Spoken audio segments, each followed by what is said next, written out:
It's going to sound really bad, but it starts in high school. You kind of have to get them in that mentality. Our biggest issue, if I'm very honest with us, Adrian, is finding the people that actually want to work with their hands. Welcome to Multifamily X podcast series, Masters of Multifamily Maintenance Conversations, ready to engage in essential dialogues exploring the multifamily universe alongside top industry leaders. Join us as we explore fundamental conversations for the multifamily space. Let's dive in. Hello, everybody, and welcome to another episode of Multifamily X podcast, Masters of Maintenance. Today, our guest is Juan Lara Islas. Juan is Senior Director of National Multifamily Facilities for Southern Land Company. Welcome to the show, Juan. Thank you, Adrian. Thank you for having me. Really excited, seeing what you're doing with the podcast and, just really excited to be on. I'd like to start by asking you to walk us through your multifamily journey. Tell us how you started in a multifamily, what got you started in multifamily, and, walk us through your journey. It's a bit of an interesting one. Actually, what got me into the multifamily construction trade, essentially, or maintenance trade, was actually my dad. My dad's a journeyman electrician. He would work all the time. So the only times I would work, I would see him when I was younger, was if I, during the weekends, went to go stick around with him, help out, for better words. Remember at 15, I was up in attics running wire, running runs, terminating outlets, working on panels, obviously off, right? It just intrigued me, the ability to power a house, give somebody that necessity. I kept learning from my dad. I also went to a construction tech academy, high school curriculum based on construction, engineering, and development. So in high school, I actually learned how to use AutoCAD. I learned how to use Revit. They taught us the basics of the trades, masonry, framing, electrical as well. It was kind of embedded in me from high school. I wanted to do something with my hands. I started at a 86 unit Holiday Inn Express. It's no longer there, down in Pacific Beach. Was there for a couple years, worked my way through kind of just holding the chief engineer role, but without the title. Then I actually left and I went over to the Hard Rock Hotel San Diego. That's really where I got into the facility side, understanding boilers, physical plant, just basically everything, plumbing, really being hands-on. I was there for about 4 years. Everything was fun, but I felt like I needed a different challenge. And so after the Hard Rock Hotel is actually when I jumped over to the multifamily side. And that's where I started working with Lincoln Military Housing, which now is Liberty Military Housing. I was there as a tech for about a year. I knew that I needed to prove myself because I wanted to move up. So it's not crazy, but I actually took on call for 9 months. The on call was different there because we had a night crew. So really, we were only on call Friday night through Sunday. But you could imagine that amount of homes. There was times where I was getting a water heater at 2 a.m. I'm there draining the water heater out, cutting out drywall, putting up a containment, hauling out a new water heater. Then I get a call for another water heater bursting, 6 blocks over. So I have to go run, do the same thing over there. So those 3 days of on call were rough, but they taught you a lot. After a year of being the tech, I was fortunate enough to win Rookie of the Year for the company. They offered me a supervisor position. And that supervisor position was, to my surprise, was their flagship property, it's called Flags. For anybody that's in the military, flag officer is basically your base commanders, your 3-star admirals, 2-star admirals. So a total of 118 homes. In my homes that I was managing, big people. So I had to get clearances and all that good stuff. That is my first supervisor job. It taught me a lot because my 2 techs, who were about 20 years older than me, and my porter, they saw that I wanted to work with them. And I think that's the important part. They see a younger guy and they think, oh man, he's going to come in and try to, just finger point, ease his way through. No, I was there working with them and they saw that.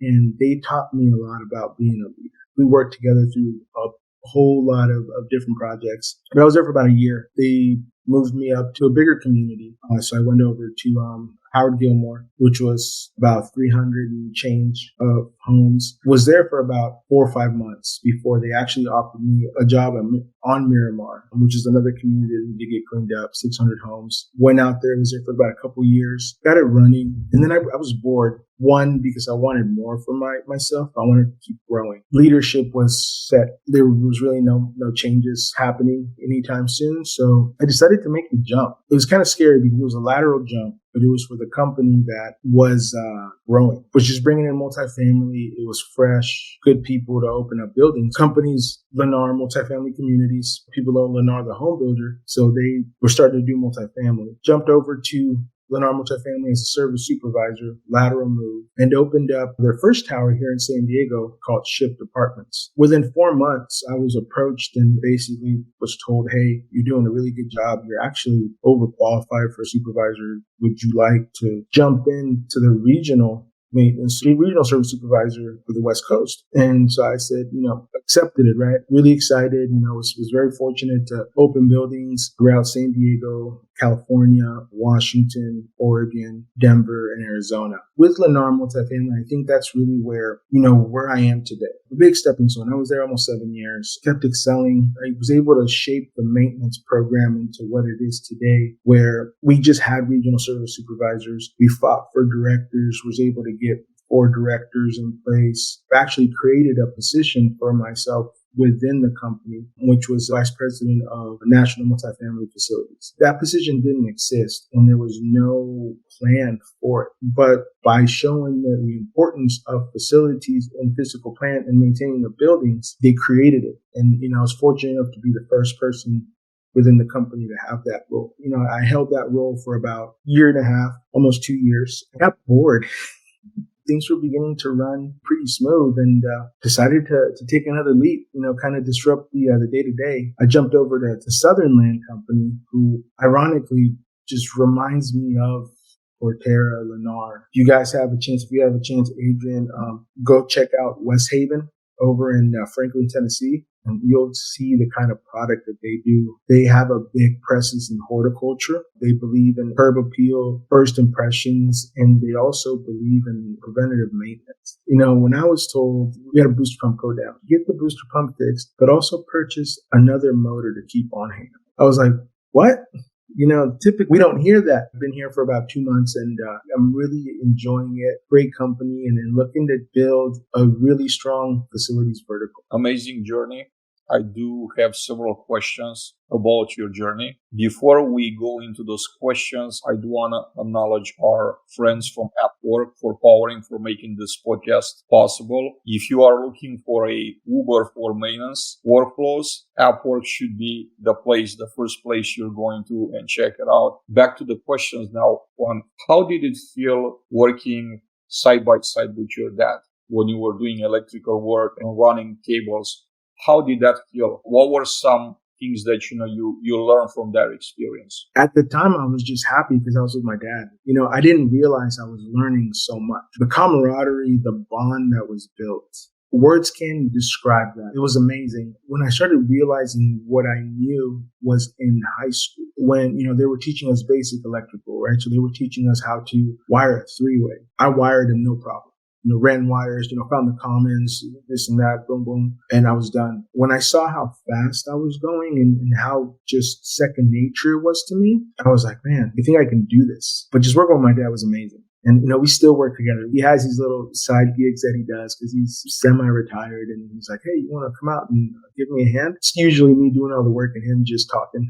But it's just spending time with him. It's such a special moment, being able to bond and spend time.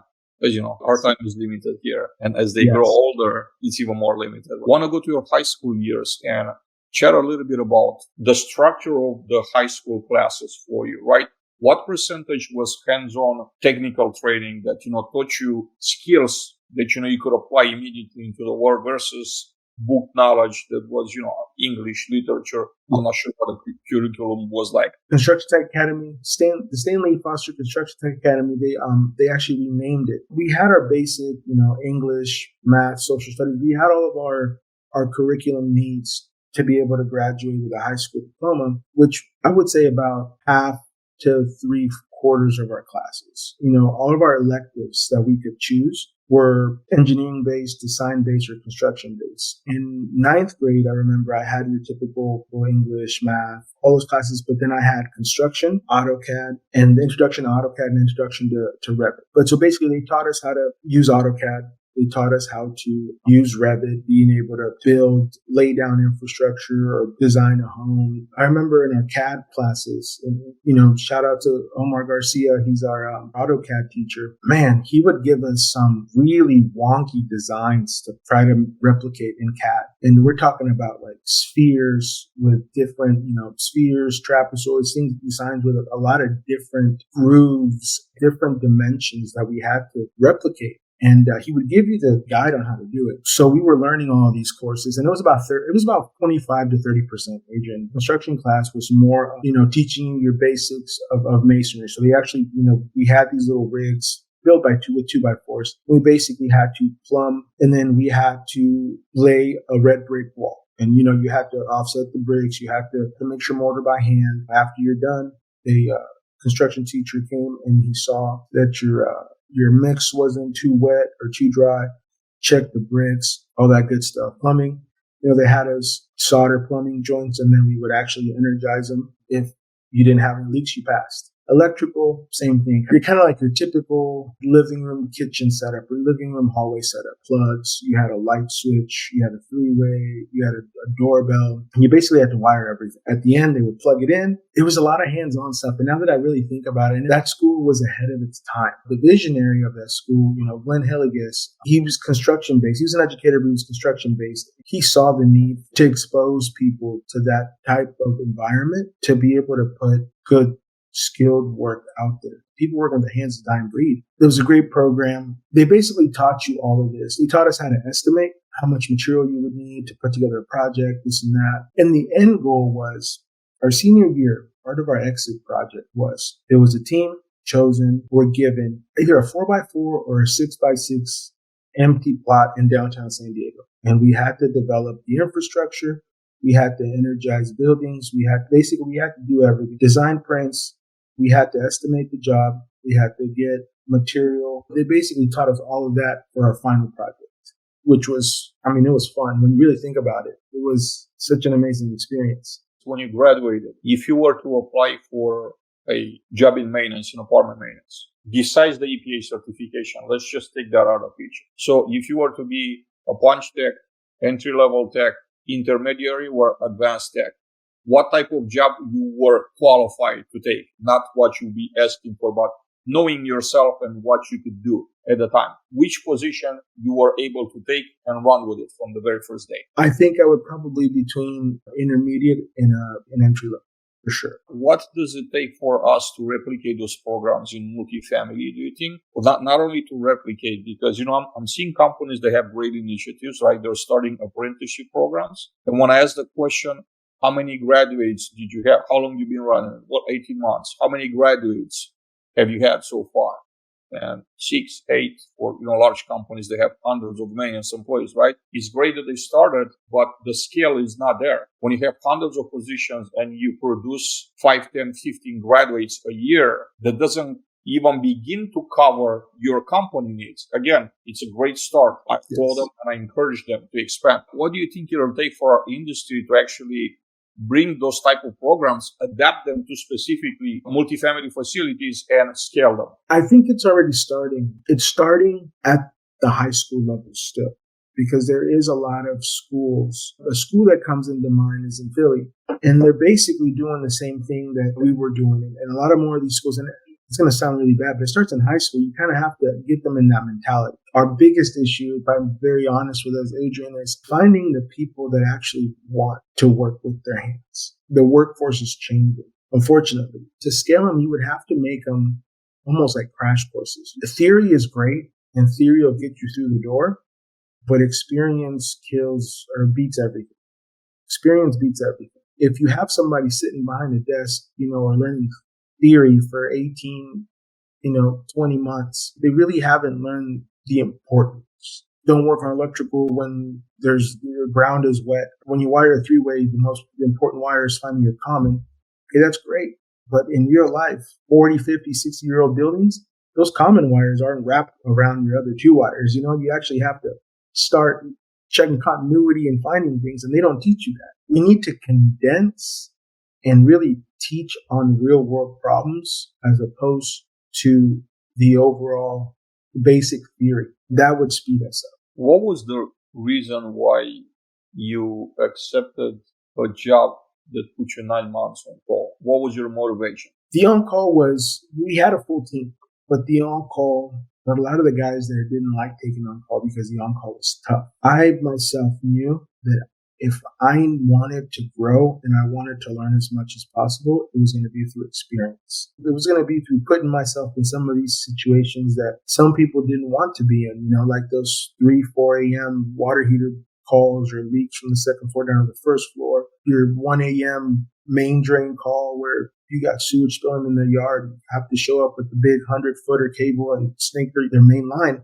I needed to learn as fast as possible because I wanted to grow. That was my first motivation, is I'm not going to be a tech forever. And the only way to learn is to actually put myself in those situations. And that's really what it comes down to. Grabbing the bull by the horns, that's literally the perfect analogy. You have to make yourself uncomfortable to grow. No pain, no gain, right? That's right.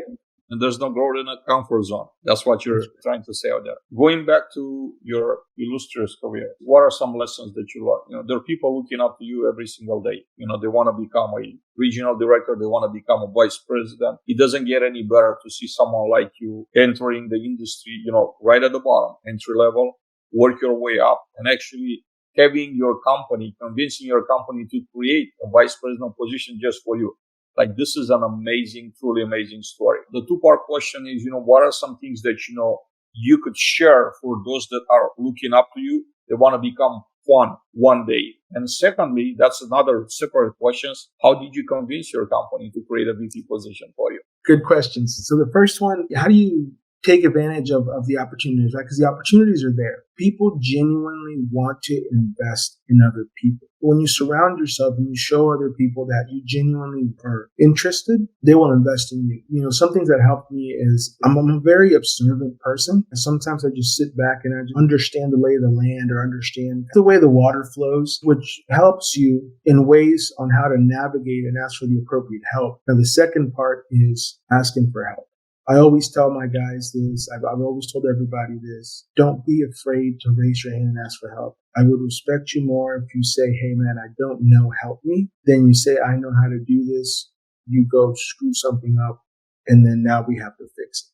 Because all this could have been avoided by you raising your hand and saying, hey, I don't understand, or give me some guidance, or this and that. I was never afraid to raise my hand and ask for help. You hear the saying from time to time, you check your ego at the door. That's really it. I'm constantly, every day, I'm learning something new from my guys, from my teams, and you never stop learning. And I think the moment you think that you've known it all, you've accomplished everything, that's the day you're going to falter. So you never stop learning. You always raise your hand and ask for help. You show people that you want to grow because people genuinely want to invest in people that want to grow. It sounds simple, but when you actually get put into these situations, sometimes it's hard. Sometimes you want to be the loudest person in the room. Sometimes you want to show people that you can do this and that, but you just have to know when to do it. And that just comes with, honestly, trial and error, getting put on your rear end a few times because said something or you raised your hand or you didn't raise your hand or whatever. It's how you respond from those situations that kind of shape you into what you make yourself. So how did I convince my company to create this role? It was just really showing them how important this facility and making sure that we took care of physical plant was. We started off slow in the beginning. They were allowing us to complete some quarterly property inspections. They were kind of sending us to, box walks, OACs, punch. When we were completing our quarterly property inspections, we started noticing a lot of, just small discrepancies that could turn into bigger issues. For example, there was we're 2 years in, ERRCS system wasn't tested, the emergency responder radio. You guys know, fire marshal comes in, he'll write you, he'll find you, they can cite you for it. So little things like that, as we're doing the property inspections, or hey, you've been doing your sprinkler inspections, but you really haven't been taking care of your deficiencies. Things of that nature. I kind of took on the lead role without the title, and the guys respected me for it. And then they always came to me. And so I was kind of always, leading them. Hey, every time we're on at the community, we got to start looking at the work orders. We got to start looking at the completion times, turn times. If they're not completing the turns, let's figure out why they're not completing turns. Is it a manpower issue? Is it a skill issue? Just kind of asking all these questions. We started educating the teams, and myself included, as we started educating ourselves. we were actually able to have these conversations with our regionals, with our directors, our VPs, and with me, the president of the company, kind of start showing them, hey, we're missing the target here. Yeah, part of this could be we're not generating revenue because we don't have the units to show because it's taken us, 10, 12 days to turn a home. So just kind of flipping it that way. Basically making our position, basically giving us a place. We started diving into construction defects. Some of our buildings are new builds and working through some of those. We were really the ones leading, finding those during our quarterly property inspections because we were looking for statuses of the roof. We were looking at all the mechanical equipment. We were looking at drainage. Whenever we had a property that had an immense amount of kitchen backups, but it was only 3 years old, might be an issue there. Let's start diving into things. So putting all of that into one bucket and basically going and saying, hey, this is why we need to be able to keep you guys from giving rent credits because, we're having leaks or we can't, turn a home. It's not ready and we have to push a move-in date, or we can't wrap up a simple flood or a simple leak in, 3-4 days. It's taking us 2-3 weeks. We need to standardize everything. This is my plan. These are the KPIs. We're already doing it. This is going to make us run a heck of a lot smoother. It's going to make your guys' life a lot easier. So basically painted it as how this can help you. And now a word from Sean Landsberg, co-founder and CEO, AppWork. Most prop tech companies are built this way. We're hiring people that could write code. We're hiring people that are selling the product, but the end user is nowhere in this picture. How's AppWork different than the scenario I just described? Well, we're fundamentally different because we are the end users ourselves. We, meaning myself, I am an end user of the product. I use the product myself on a daily basis. But something that we're a little bit different than I always like to look at us as we're almost like a community of people. Us, AppWork, and all of our clients, where we leverage everybody's feedback, collective feedback, to help make AppWork the incredible product that it already is, and to help continue improving it. So we're constantly innovating, and we're all of our innovation, all of our pipeline really comes from the feedback and the ideas that our clients are giving us. Juan, I want to go to your your present gigs. Where are their properties located? Is it just new developments? Are they acquiring existing properties too? Are they doing any third-party management? How large of a portfolio totally we're looking at? The Southern Land Company, owner-operator. I think 2 people are the ones that are funding, managing the company, which is very impressive.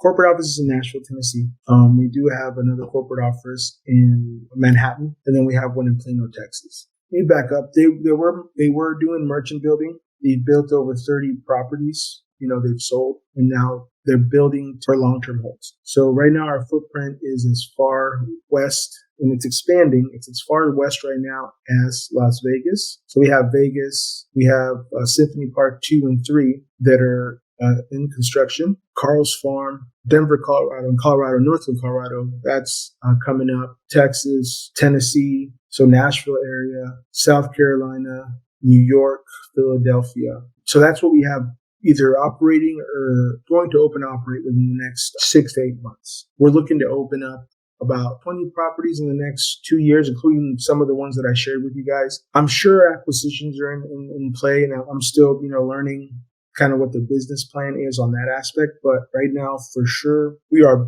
new build and hold. I think the sky's the limit. It's going to be based on how we can perform, because multifamily is a new venture for them. Putting a team together and making sure that operating, making money. Within the 15 years of experience in engineering and maintenance operations, what are some of the most valuable lessons that you learned throughout your career? Don't be afraid to ask for help. Don't be afraid to raise your hand. I think that's the biggest one that I've learned. The reason being is you can get taught how to work on systems. You can get taught everything. You can't get taught how you go about reaching for help. In our field, in our maintenance facilities, it's not done enough. In our minds, we think that if we ask for help, it shows that we don't know, or we're not ready, or we're not capable. I think that's the wrong mentality. And I was fortunate enough to get that embedded into me at a younger age. If you ask for help, if you ask for clarification, everything else will fall into place. Juan, what advice would you have for professionals aspiring to pursue a career in multifamily facilities? So someone from outside looking in to the industry. Before you enter, come up with what's your end goal. because that's going to dictate how you would navigate through things, right? I want to be a service supervisor. I want to go and be regional. I want to, whatever. What's the end goal? As soon as you figure out where you want to go, where you think you want to go to get you started, is I think what's going to dictate your journey. Come in, learn your job. And the most important thing is learning, the job that you were hired to do. The one thing that I think I've seen in the past is people come in because they want to grow, but they forget about their job and try to learn every other person's job or the next, or his next role. He hasn't even mastered, let's say if he comes in as a porter, so everybody trying to learn how to be a tech, but really hasn't mastered the porter job. It's not going to sit well. Once you have a good grasp on your job, start asking to train. After you're done with your job, hey, I'm done with my duties. Do you think I can jump into a make ready, or do you think you can teach me this, or you can teach me that? And once you start getting a grasp of the basics, start raising your hand. When you moved up from a service technician to a service manager or maintenance supervisor, were you offered any formal training in how to become a manager? Because basically that's a managerial position. How did that happen? Was just like, here's the keys, you're the most productive tech that we have. You're next in line, therefore, here's the keys, good luck. Here's a $50 million property. You'll figure it out. It was a little bit of both. I observed my service supervisor before I was offered a service supervisor role. And I kind of saw what he did. He lined out our day for us. He oversaw the make-ready board. And he was constantly in communication with the community manager. If I can start taking one of those right now and helping him out, I think he'd probably be able to give me some more insight. I actually asked to take the make-ready board, if he can teach me how to manage the make-ready board. He started showing me, and I slowly started taking it away from him. That was my training, essentially, to move up. Congratulations, you got promoted. This is where you work at now. Go meet with the community manager. He'll get you all set up. Here are the keys. Here's your company truck. There's the guys. There's your office. We should be onboarding people, really. We developed that Cortera. Lennar Multifamily Cortera is we actually implemented promotion and new hire onboarding, which was, 45-day onboarding. And it was something that I'm very proud to have been a part of with the other directors and the regionals. We kind of set a time aside, basically said, what are the things that we wished we would have known when we took this position? And we basically came up with this 45-day onboarding plan where it was spread out into weeks. First, your HR onboarding. Second week, you're getting introduction to, you're teaching them how to navigate through work orders through the make-ready board. You're getting an introduction to preventative maintenance. We use Leonardo 24/7. You're getting introduction to Neo, and then you're showing them where the SOPs are at. Third week, you go into certain SOPs, kind of show them where our benchmarks are at, where our KPIs are at, and introduce them to the QPI. This is what we're going to be walking on a quarterly basis. So kind of in your back of your mind, this is kind of what we're looking whenever we're on site. So we did that for 45 days. So it was technically six weeks. What I will tell you is that we were able to learn a lot about the service supervisor because we were spending, whether it was virtual, phone time, in-person time with the service supervisor. And a lot of those calls, a lot of the questions were answered because the service supervisor felt like he had a safe space to ask those questions. I think that's how we should be onboarding. But to answer your question, they basically handed me the keys and said, hey, report over. We developed an onboarding process that I think to this day is still being used at Cortera. It's been developed for about 4 years, and I think it's worked wonders. Can you discuss any specific challenges and opportunities you foresee for the multifamily maintenance sector in the coming years, in 2024 and beyond? What a lot of companies, some of them are doing it, some of them are not, is centralized maintenance. And I think that's a whole challenge in its own, right? Because I think the theory makes sense if your company is set up in a specific way. But there's a lot that has to align for it to work. From having your good vendors, there's just a lot. Having good vendors, having a good team that you're not burning them out, and then having consistency. That's going to be the biggest challenge. As we navigate through multifamily, at the end of the day, we're in it to make money, right? And unfortunately, Adrian, as you know, what's the easiest expense to cut out? Maintenance, right? It's tough because we want to keep making the same amount of money, if not more, with less. That's going to be the challenge. I think that's going to make or break companies. Not in the sense, in the sense of the productivity one, but in their employee morale and their brand. Because multifamily is a very small industry. You know everybody in a sense, or you eventually run into everybody. So when you start getting into these centralized workhouses where we're doing centralized maintenance over here, and it's 3 of us managing 8 properties, and people are not going to want to work for you. So what does that mean? So now you're going to be paying somebody way more money to be able to fill that position, but you're still going to essentially lose them because money can keep you happy only for so long. That's the biggest challenge for multifamily, for facilities in multifamily, just in these next couple of years. I think overall, though, the lack of skilled labor, that's going to actually cause our demand for labor we're going to need more workers. And right now, some of the markets is hard for people to hire because we can't find people that want to learn or work or that are ready for it. Workforce and the centralization of maintenance are going to be our biggest challenges. How about opportunities, Juan? What type of opportunities we have as a part of multifamily, we facilities professionals? What are some opportunities that you see for us? I think we have a lot of opportunity in the sense that if we can develop to where we can fast track entry level or intermediate level techs and create that opportunity to backfill those roles, I think that would be a game changer for the multifamily. And it's going to take leaders like yourself, other people in our roles to brainstorm and put this idea in place, because I think that is a market that has been untapped. How can we keep pumping employees to the facilities, the multifamily side, at a high rate and give them to people with enough knowledge to be able to, defend themselves, be dangerous, I think that's the opportunity. As far as the efficiencies and everything goes, I think, they're right now they're rolling, right?